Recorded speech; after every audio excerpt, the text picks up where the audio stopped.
اس کو پاک بھی نہیں کرے گا، اس پر کرم کی بارش بھی نہیں برسائے گا، اس کو کرم کی نگاہ سے دیکھے گا بھی نہیں، اور وہ شخص ایسا اتنا بڑا بدکار ہوگا کہ اللہ اس کے طرف نگاہ رحمت نہیں دیکھے گا، اور آخر میں وہ شخص کو جہنم میں جلنا ہوگا۔ صحابہ نے عرض کی یا رسول اللہ اتنے خطرناک لوگ دنیا میں کون ہیں؟ میرے نبی صلی اللہ علیہ وسلم ارشاد فرماتے ہیں کہ پہلے نمبر کا وہ شخص ہوگا جو کپڑا لٹکا کے پہنتا ہے، یعنی پیر کے پاس جو ہڈی ہے جس کو کیا بولتے ہیں، ٹخنا بولا جاتا ہے، اس ٹخنے سے نیچے جو کپڑا پہنتا ہے، لنگی ہو یا پینٹ ہو، ایسے لوگوں کے طرف اللہ تعالیٰ نگاہ رحمت قیامت کے دن نہیں فرمائے گا۔ صحابہ نے عرض کی یا رسول اللہ وہ دوسرے کون لوگ ہیں؟ میرے نبی صلی اللہ علیہ وسلم ارشاد فرماتے ہیں دوسرے وہ لوگ ہیں جو کسی پر احسان کر کے احسان جتلاتا ہے۔ مثال کے طور پر آپ نے مسجد میں چندہ دیا 1000 روپے، مثال کے طور پر کسی غریب کی بیٹی کے شادی میں 1000 روپے چندہ دیا، کسی قبرستان کے نام پہ دیا، کہیں دین کے نام پہ دیا، کہیں یتیموں کو اتنے پیسے آپ نے دیا، اور پھر لوگوں کے بیچ میں جا کے اس پر احسان کرتے ہیں، تو ایسے لوگوں کے طرف نگاہ رحمت کل بروز قیامت نہیں فرمایا جائے گا، یہ لوگ جہنم میں جائیں گے۔ صحابہ نے عرض کی یا رسول اللہ وہ تیسرے کون لوگ ہیں؟ تو میرے نبی فرماتے ہیں کہ جو لوگ اپنی تجارت میں، اپنے کاروبار میں جھوٹی قسم کھاتا ہے، تجارت کرنے میں، تجارت سمجھتے نا اپنی سودا بازی کرنے میں، تجارت کرنے میں جھوٹی قسمیں تو بہت دور کی بات، سچی قسمیں بھی کھانے سے منع کیا گیا ہے۔ میرے نبی فرماتے ہیں اگر تم تجارت کرتے ہو، تاجر ہو، تو جھوٹی قسمیں تو مت کھاؤ، سچی قسمیں بھی مت کھاؤ، جو تمہارے پاس سودا ہے اس کی حقیقت تم اسے دکھاؤ اور اسے بیچ ڈالو، یہ سچا تاجر ہے۔ اور تجارت میں منافع کیا ہے؟ کچھ لوگ کہتے ہیں کہ آٹے میں نمک کے برابر فائدہ لینا چاہیے، یہ جملہ سراسر غلط ہے، یعنی 1 کلو آٹا میں 1 دانہ نمک کے برابر فائدہ لینا یہ بھی غلط ہے، 1 کلو آٹا میں کچھ بڑھا کے فائدہ لینا یہ بھی غلط ہے۔ امام اہل سنت اعلیٰ حضرت عظیم البرکت لکھتے ہیں کہ ایک کاغذ کے پرزے کو، ایک کاغذ کے ٹکڑے کو اگر کوئی چاہے تو 1000 روپے میں بھی بیچ سکتا ہے، یعنی جس کی قیمت 1 روپیہ ہے اس کو 1000 منافع میں وہ بیچ سکتا ہے، شرط یہ ہے کہ اس میں جھوٹ شامل نہ ہو، جھوٹی قسمیں نہ ہو اور جھوٹی بات اس میں شامل نہ ہو، تو وہ جتنا منافع لینا چاہے لے۔ منافع میں شریعت نے کوئی قید نہیں لگائی ہے کہ اتنے روپے کے سامان تم نے بیچا ہے تو اتنا روپیہ تم اس سے منافع لو، شریعت نے ایسی کوئی قید نہیں لگائی ہے، جو جتنا منافع لینا چاہے لے سکتا ہے۔ 10 روپے کے آٹا میں 100 روپے منافع وہ لے سکتا ہے، شرط یہ ہے کہ جو آٹا آپ بیچ رہے ہیں اس کی حقیقت جو آپ جانتے ہیں، لینے والے کو بھی اس کی حقیقت کو بتا دیجئے۔ یہ نہیں کہ قسم سے ہم نے 8 روپے میں خریدا ہے 2 روپے میں، 2 روپے کے سامان کو بیچتا ہے 50 روپے میں اور قسم کھاتا ہے کہ ہم 45 روپے میں نہیں دے سکتے ہیں، 45 کیا ہم قسم کھاتے ہیں کہ 46 روپے میں خریدے ہیں اور خریدا ہے 5 روپے میں، یہ ہے جھوٹی قسم۔ کیا ضرورت تھا آپ کو کھانے کی؟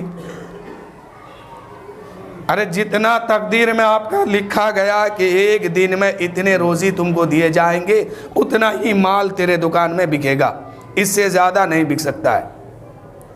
اگر جھوٹی قسمیں نہیں کھاتے تو اسی 50 روپیہ کو لیتے تو حلال کے طریقے پہ آتا اور اس کو کھاتے تو حلال ہوتا۔ اب تو وہ پیسہ حرام ہو گیا کیونکہ آپ نے جھوٹی بات بول کر کے اس کو بیچا ہے، اب وہ منافع لینا بھی حرام ہو گیا۔ اب اس کو کھائیں گے، پیٹ میں جائے گا، اس سے خون بنے گا، گوشت بنے گا، کل میدان محشر قائم ہوگا۔ آپ دنیا میں جو بھی کیے ہیں وہ ساری بات بعد میں ہوگی، جو ٹکڑا گوشت کا آپ کے پیٹ میں، آپ کے جسم میں حرام روزی سے بنا ہے، اس کو جلانے کے لیے آپ کو جہنم میں ڈالا جائے گا۔ یعنی جنت میں کوئی بھی شے حرام کا نہیں جائے گا۔ اس لیے آپ منافع لیجئے، منافع لینے میں کوئی قید نہیں ہے، کوئی بات اس میں طے نہیں کیا گیا کہ آپ اتنا منافع لیں، اس سے زیادہ نہیں، آپ جتنا چاہے لے سکتے ہیں، لیکن سچائی پہ چل کے سچ بات بول کر کے کوئی گراہک آپ سے یہ نہیں پوچھتا ہے کہ آپ نے کتنے میں خریدا ہے، آپ خود اسے بتاتے ہیں کہ ہم نے اتنا میں خریدا ہے۔ آپ نہیں بھی بتائیں گے تو وہ سودا ضرور ہوگا، وہ دولت ضرور بکے گی آپ کی دکان سے، لیکن آپ کو تو جھوٹ بول بول کے عادت ہو گیا ہے، بولنا ہی ہے، کسی طریقے سے ہم اپنی دولت کو بنائیں، لیکن اس کا خیال نہیں ہے کہ کل میدان معاشر ہوگا، ایک ایک رتی کا حساب دینا ہوگا۔ اگر 100 گراہک ایک دن میں آپ کے دکان میں آتا ہے تو ان کو جو آپ دے رہے ہیں، اس سے جو پیسہ لے رہے ہیں، اس کا حساب آپ کو میدان معاشر میں دینا ہوگا کہ کتنے کو آپ نے جائز طریقے سے دیا ہے اور کتنے کو غلط طریقے سے دیا ہے، کتنے کو ٹھگا ہے، کتنے کو فریب دے کر کے لیا ہے پیسہ، سارے حساب دینا ہوگا۔ اگر یہ لوگ 100 گراہکوں کو آپ نے ایمانداری سے سودا بازی کی تو پھر انشاءاللہ کل بروز محشر آسانی کے ساتھ اس کا حساب دے کے آپ گزر جائیں گے۔ اور اگر کسی کو ٹھگ کر کے پیسہ لیا، فریب دے کر کے پیسہ لیا، دھوکہ بازی دے کر کے لیا، تو وہ انسان وہاں دعویٰ کرے گا اور آپ کو وہاں اس کا حساب دینا ہوگا۔ بازار، نبی کریم صلی اللہ علیہ وسلم ارشاد فرماتے ہیں سب سے بری جگہ بازار ہے، اور اسلام میں جو شخص ایمان لے کے آیا، اب یہ فجر کی نماز پڑھ کے گھر سے نکلتا ہے، اسلام کا جھنڈا لے کے وہ گھر سے نکلتا ہے، یہ میرے نبی کا فرمان ہے۔ اب جو شخص بازار گیا، فجر کی نماز چھوڑ دیا، نہیں پڑھا، یہ شیطان کا جھنڈا لے کے نکلتا ہے۔ اب شیطان کا ایک بیٹا ہر وقت ہمیشہ بازار میں موجود رہتا ہے، اور شیطان اس کو لکھاتا، پڑھاتا، سمجھاتا یہی ہے کہ جو لوگ بازار آئے اس کو تم بہکاؤ، اس کے دل میں وسوسہ ڈالو، اس کے اندر خیال ڈالو کہ اپنی تجارت میں جھوٹ بولے، اپنی تجارت میں مکر و فریب کرے اور جھوٹی قسمیں کھائے بازار میں آ کے۔ ایسے لوگ جو ہے شیطان کے بہکاوے میں آ جاتا ہے، لیکن جو فجر کی نماز پڑھ کے نکلتا ہے، اسلام کا جھنڈا اس کے ہاتھ میں ہے۔ میرے نبی فرماتے ہیں جو دکاندار، جو تجارت سب سے پہلے بازار جاتا ہے اور فجر کی نماز چھوڑ کے جاتا ہے، اس سے بڑا بدترین انسان کوئی نہیں ہے۔ یہ بدبخت آدمی ہے جو فجر کی نماز چھوڑ کے بازار جاتا ہے۔ اس لیے میں دکانداروں سے بھی کہوں گا، اللہ نے آپ کو وہ مرتبہ دیا ہے، وہ مقام دیا کہ آپ تجارت کرتے ہیں تو فجر کی نماز پڑھ کے اور اسلام کا جھنڈا لے کر کے بازار جائیے، حلال طریقے سے روزی کمائیے۔ اب جب روزی حاصل ہو جائے تو سب کچھ چھوڑ کے مسجد آئیے، آخرت کی روزی کی فکر کیجیے کہ آپ کو وہاں کیا ملے گا۔ اس لیے کہ آپ چاہے حلال طریقے سے کمائیے یا حرام طریقے سے کمائیے، ملے گا اتنا جتنا آپ کو لکھ دیا گیا ہے۔ اور آپ جب اس دنیا سے جائیں گے، آپ کا اعمال آپ کے ہاتھ میں ہوگا، آپ کو اس کا حساب دینا ہوگا۔ پوچھے گا رب میرا بندہ اتنے دن دنیا میں رہا، حساب دے کتنے دن نماز پڑھا ہے، کتنا روزہ رکھا ہے، کتنا سجدہ کیا ہے میری بارگاہ میں، اس کا حساب ہوگا آپ سے۔ تو آپ اپنی آخرت کی فکر کیجئے۔ آپ مسجد میں آئے ہیں، آتے رہیے، بار بار نماز پڑھتے رہیے تاکہ آپ کا بھی نام نمازیوں میں شمار ہو جائے۔ تو میرے نبی فرماتے ہیں بازار سب سے بری جگہ ہے، اور جو لوگ سب سے پہلے بازار جاتے ہیں، نماز نہیں پڑھتے ہیں، یہ لوگ بدترین لوگ ہیں۔ اور جب نماز پڑھ کے کوئی جاتا ہے بازار تو اس کے لیے حکم ہے کہ آپ روزی کمائیے حلال طریقے سے، اور روزی حاصل ہو جائے تو سب کچھ چھوڑ کر کے مسجد آئیے یا اپنے گھر میں آئیے، آخرت کی کمائی کمائیے، آخرت کی فکر کیجیے۔ امام اعظم جن کے مسلک پر ہم سب کوئی چلتے ہیں، ان کے استاذ حضرت حماد کس کا کاروبار کرتے تھے پتہ ہے؟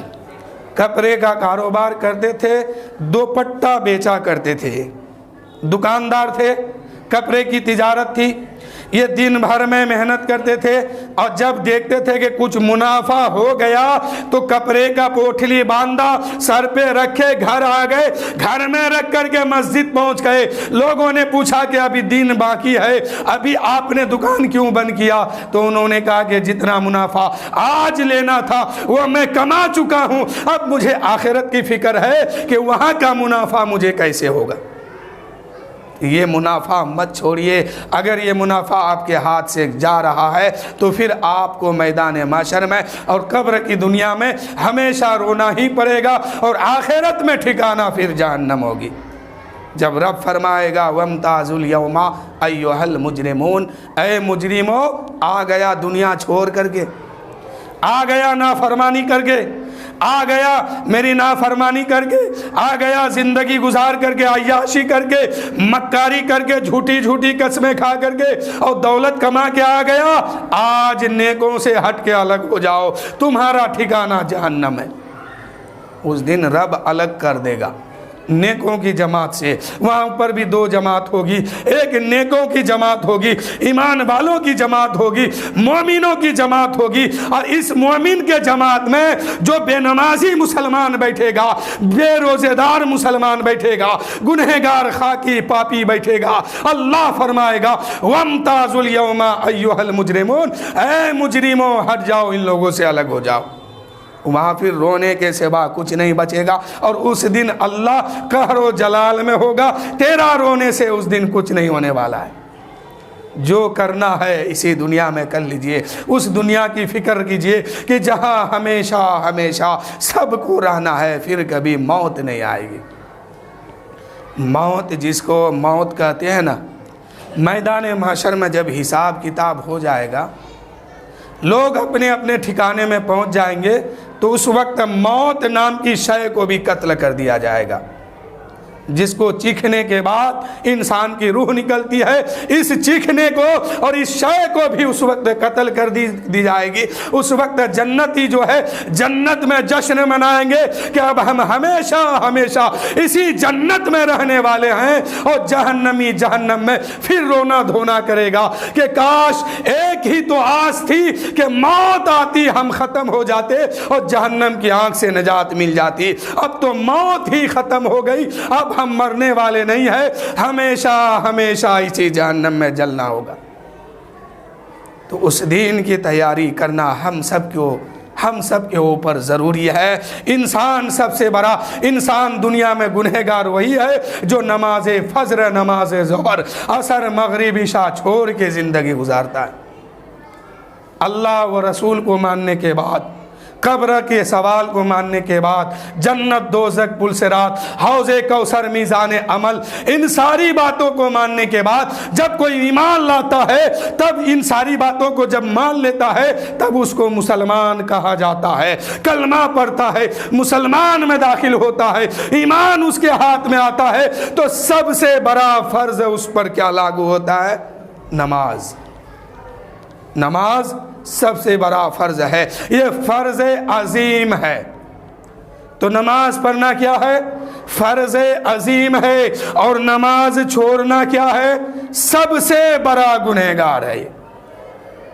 مجرموں کو، مجرم تو الگ الگ قسم کا ہوتے ہیں، تو سب سے بڑا مجرم میدان محشر میں کون ہوگا؟ جو بے نمازی ہو کر کے زندگی گزارتا ہے اور نماز چھوڑ کے اس دنیا سے جائے گا، یہی سب سے بڑا مجرم اللہ کے نزدیک ہوگا۔ جیسے ہی نماز پڑھنا سب سے بڑا کام ہے اور سب سے بڑا فرض عظیم ہے، اس کو چھوڑنا بھی گناہ عظیم ہے۔